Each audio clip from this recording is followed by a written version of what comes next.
Hello, everybody, and welcome back to another Reno Ukefest celebrity interview. We are joined here by the Canote brothers, Jerry and Greg. Welcome, guys. Yay! Thank you so much for making time to talk to us today and give us a chance to get to know you a little bit. So, Yeah, we're excited about the upcoming Reno thing. We've been wanting to come there for a long time. is this your first time at the Reno First Ukefest? time at Reno, yeah. Awesome. Yes. Yeah. Well, I'm going to just ask you a few questions as we've done with past interviews. And so I'll let you take it from here. Whoever wants to answer first. Actually, I'll ask you, Jerry, if you would tell us a little bit about yourself. So I am one half of a set of identical twins. Greg is my brother. He's my little brother, 26 minutes younger than me. And we we kind of came out singing 74 years ago. And and we grew up. We had our father was a piano player, and he played in the key of C, and he played by ear, and he played anything he heard. He just would sit down at the piano, and he liked to play "Somewhere Over the Rainbow" and songs from his time Eddie period. Bear's Picnic, I remember him playing that. Eddie Bear's Picnic, he played, and so we kind of learned that music was something you do because he played every night after dinner, and we just kind of followed in his footsteps, and I think We also play in the key of C. Another teacher. yeah, and Greg learned the fiddle in elementary school, and I played clarinet and saxophone up until high school, and then I got a guitar when I was a sophomore, and it was like the Beatles and that I never looked back after that. And we kind of worked our way backwards. We kind of played country rock, and then Greg got into a honky tonk band, and then we played in a bluegrass band for many, Bluegrass many band in pizza parlors for many years. in the San Francisco Bay Area. So we Yeah. played there for a long time, um, and then we started finding our way back to old fiddle tunes, and also. The early days of recorded country music, there was a lot of novelty songs and funny songs, and that's really what we kind of cut our teeth on. Yeah, And that's what we like. and then in the early '80s, we started touring with this woman, Sandy Bradley, and she took us on a journey of touring all over the United States, playing dances and concerts. And then we parted ways in the '90s and just kept going. Uh, but before that, we did a live radio show for 13 years, and it was us with Sandy, and we had musical guests. It was like the Prairie Home Companion show that they used to have. Yeah, It was Seattle centric. yeah. Is there Yeah. anywhere I can find that online to listen to it now? You might be able to find it at KUOW. You might be able to find some, but I don't think I'm kind of doubtful, actually. I do have everything. I have all those shows, actually. You do? Yeah. I think that would be Yeah. so delightful to listen to you two and maybe somebody else. Just the way you guys talk and laugh together, and you just have such joyful spirits. Is my Oh, impression. thank you. Well, yeah, it's just the radio show is just like us being in your living room. So yeah, it was a lot of fun. Yeah. But yeah, that's a good idea. We should figure out a way to put those out. Yeah. So did Jerry leave anything out, Greg? No, he kind of covered it all. Um, I am reminded of our grandfather Robert Canote. Once we were visiting there when we were, I guess, just out of high school, and we got up and started singing, and my grandfather knocks on the door, comes into the room, and says, "You guys are like a couple of damn birds. you get up, take a poop, and start singing. Except you didn't say poop. But yeah, that was my grandpa. And Jerry's grandpa too. Yeah, yeah. So, Anyway, we've been doing it for a long time. so you two have And been, nowadays we do a lot of camps and we do a lot of instructional camps for adults, actually. We just did a banjo camp. Before that, we did a guitar camp up here in the Seattle area. So, yeah. and do you both play guitar and banjo? I play guitar and banjo and harmonica and ukulele. Okay. And Greg plays I the play violin. the fiddle. Yeah. Yeah, it's good. I don't have to, I only have to carry one instrument. Yeah. Very nice. Well, I've done a little rendition of each one of the artists coming up here, and so Oh, that looks just like us. you That's guys. fantastic. Only better. I think I had to replace your guitar with a ukulele, though. Yeah, Yeah, that was you good. did good. You Good did job. good.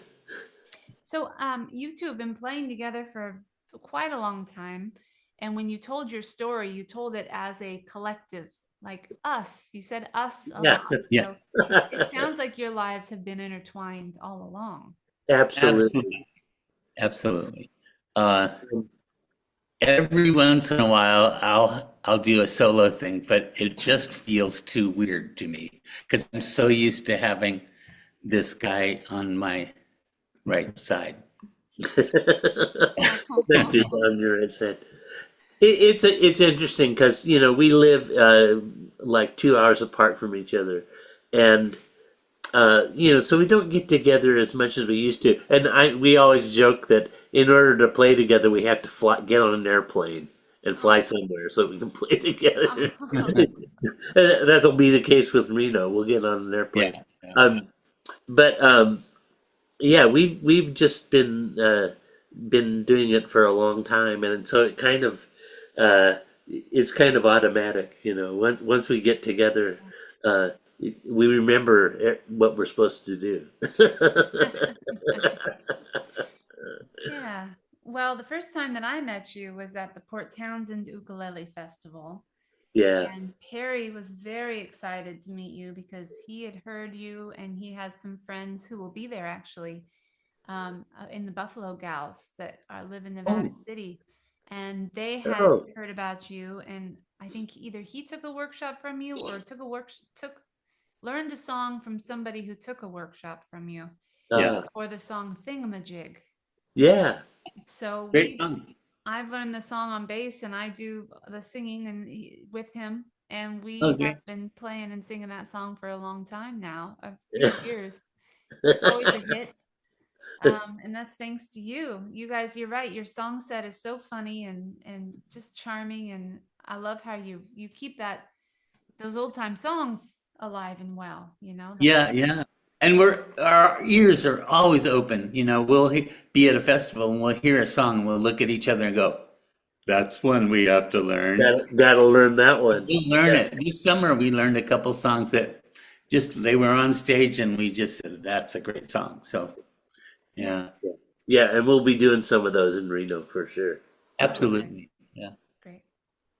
Well, um, so you two have been playing together for a long time, and then you said that you do camps. How long have you been teaching for? Uh, Yeah, good question.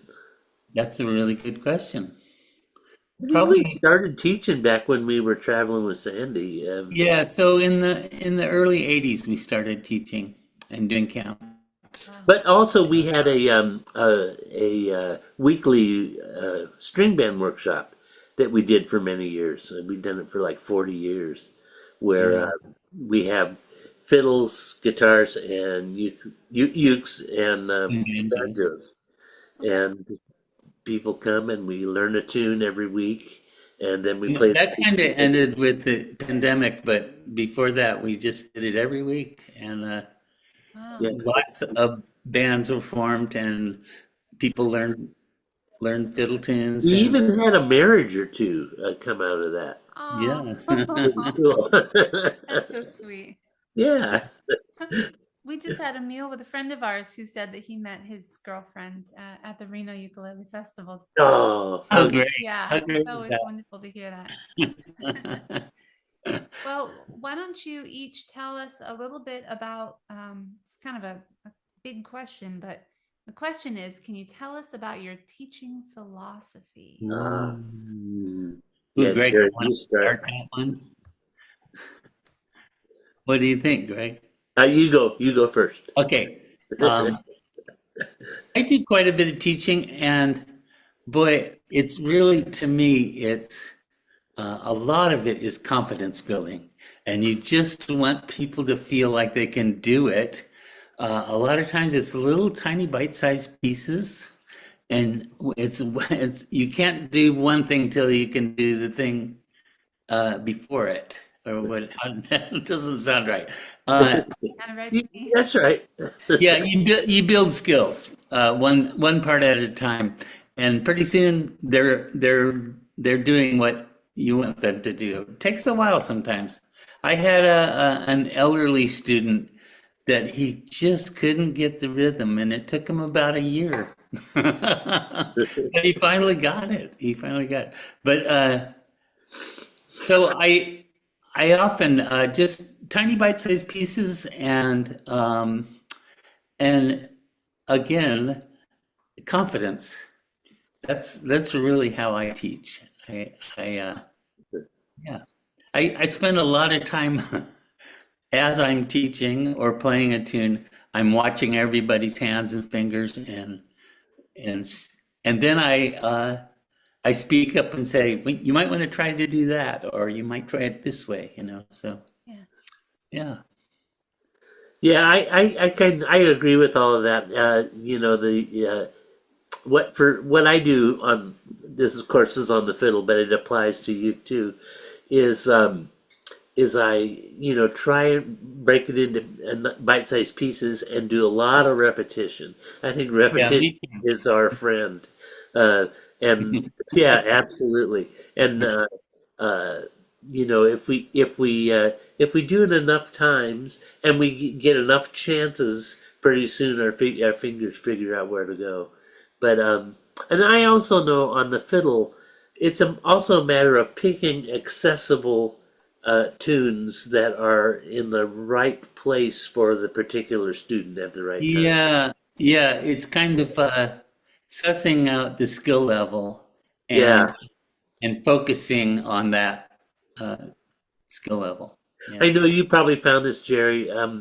You know, when you're in a situation where people are they're self-identifying what skill level they're at. Sometimes they they will say they're at a higher skill level than they really are at. So you got to kind of watch out for that, you know. Yeah. And And and sometimes they don't feel they're as good as they really are. yes, that too. Yeah. Both of those things. I had some ladies when I taught in person in Roseville that would take the beginner class every single month. Yeah. And I kept saying, you know this already. And they go, no, but I'm not ready for the intermediate class. You know, Yes. Yeah. I'm not ready for that yet. yeah. Yeah, there's the kind of this perpetual intermediate thing that happens when you really don't you need to be pushed to the next level. Yeah. Sometimes that happens. So Yeah, well, we're encouraging all of our participants to feel comfortable. If you're sitting in a class and it is just, you've been in there for 10 minutes and you're already like so lost that you feel like the next yeah, hour is going to be a waste of your time, you can easily just quietly pack up your things and get up and walk out. Nobody Yeah. that's needs to know great. why, That's where you're great. going. You could sneak into another room at any time. Right. It's happens all the time. And the teachers don't mind. They're not Yeah. offended that you got up and left. Everyone has many different reasons for getting up and leaving the room. So, Yeah, no, that's great. yeah. Well, let's hear then, unless do you have anything else to say about that last question? No, I think that kind of covers it. And things come up all the time when you're in the class. Often, I find that a teaching session will sometimes turn into like a therapy session, and things. It's actually a really good thing, and it's a great way to relate. Music is a great way to relate to people, and Also, a teaching session will turn into a class will turn into telling stories and feeling comfortable together, and yeah, I yeah, always love that too. yeah. I love when that happens too. Yeah. Yeah, well, that's something to think about. I feel like a lot of times people go and take a class and they're taking that class because they want to learn that technique and they want to get better. But you're right, it might be just like a little psychological stop, a plug that's in their Yeah, head that's not allowing them to progress just because of their confidence in themselves. And they might go to your class, have such a good time, do the repetition, and able to do the technique by the end, and yeah, Yeah, surprise themselves. And hopefully, the next step is a little more confidence and faith in yourself to try harder if absolutely. you don't know how to do it absolutely. yet. Yeah. Yeah, yeah. I think a big part of it for me is we want to have fun while we're doing it. Yeah. Teaching is not a, it can be serious, but it should be more fun than serious. Yeah. Excellent. All right. Yes. Well, then let's talk about what you're going to be teaching at Reno. So we're doing a backup a real live fiddler class, and that will be Greg playing fiddle tunes. And fiddle tunes, it's a big part of the kind of old time music scene. And a fiddle Yeah. tune has 32 bars of music. You do the first part, and it's just a beautiful melody usually. And on the ukulele, you can just back it up with a nice, easy strum. I do a strum I call the freight train rhythm, and uh, and there's various ways you can approach it, but a fiddle tune has an A part, which is 8 measures, and then you repeat it. And then it has a B part, which is 8 measures, and you repeat that. And then you just play over and over again. And the fiddler gets a chance to kind of change it a little bit every time, but the chord structure is always the same. Yeah. Hmm. And the tunes are always, or most of the time, 3 chords, 1, 4, 5. Sometimes there's a 2 or a 6 in there, but they're easy tunes to kind of in the old time world, you kind of just want to memorize that progression right away As it goes along. as it goes along. Yeah, and then you just play the tune and have fun. Yeah, and so we're gonna do that real life fiddler class, Okay. What and else is on the list? uh, His part there's is done. and then there's the old time songs, and these, there's so many books, ukulele books, and that have millions of songs in them. But we have a bunch of songs that we've collected over the years. A lot of them are from the early days of recorded country music, Yeah. but they're tunes that aren't in the books, So Yeah. so Nice. so a lot of them are novelty songs and funny songs, and I love songs about dogs. So I have at least 10 songs about dogs. We could just do dog Oh, songs. Um, and then We have one cat song too. songs about black coffee and uh, Deep River Blues. Oh, that's another class we're doing. Uh, yeah. But that's segue. So, Deep River Blues has a really great song if you're a little bit timid about going up the neck on your ukulele. So we'll do some up the neck chords, and it has a little blues shuffle in it, and it has a very interesting chord progression. So those 3 things make that a great tune to teach. So I'm going to teach that tune, and we can also Anything sing else? it. What's that? Anything else? Uh, is Oh, are we doing any of the classes? we are. Yes. We're doing Getting Started with Clawhammer. Clawhammer is a Appalachian banjo technique that uses a fingernail and the pad of your thumb. And it's just a little pattern you can use. And it's very important when you're getting started on that technique to really get the timing and the feel right. But once you get that timing and feel, it's really a wonderful technique, and it works on the ukulele because the ukulele, like the 5-string banjo, has a short high string um, The next reentrant to tuning. Yeah. the low string. So they call it a reentrant tuning when you have a high string and then a low string next to it. So I love to teach that technique, and we'll teach a song in using that technique. And so that for that class, high G would be the preferred High instrument. G would be preferred on the 4-string. Yeah. Yeah, does that go kind of across the board for your classes, or does it matter? No, there's another class I'm doing called Flat Pick Melodies on the ukulele, and that really works well if you have a low string. Ah, okay. You can pick a melody that doesn't use the low string, and then it doesn't matter. But it's great because it gives you more range if you have a low string instrument, and that involves using a pick. I also use a thumb pick on that sometimes, or a flat pick. You can do either one. But the important thing about flat pick melodies is learning when to go up and when to go down. There's kind of a rule. It's down. The eighth notes will go up, and quarter notes will go down. So down, down, up, down, down, up, down, down, up, or down, up, down, up, down, up, down, up. And we'll just work on that pick direction and play some scales, and then pick a melody to play. Yeah. And so a thumb pick is the one that goes around your thumb and has a little bit that juts out, right? Right. Yeah. And you can, and a flat pick you hold between two fingers. Okay.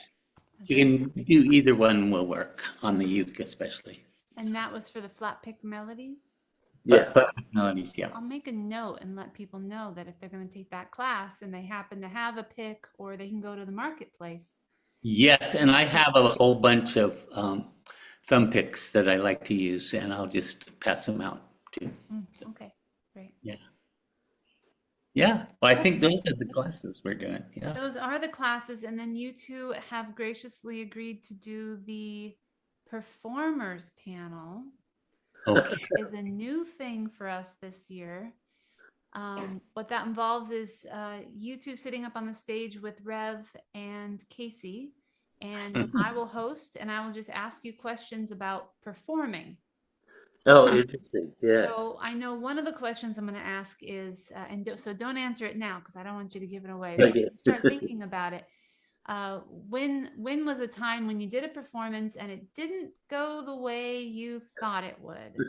What did you do when that happened? That kind of thing. And Okay. This is great to start thinking about that. Yeah. yeah.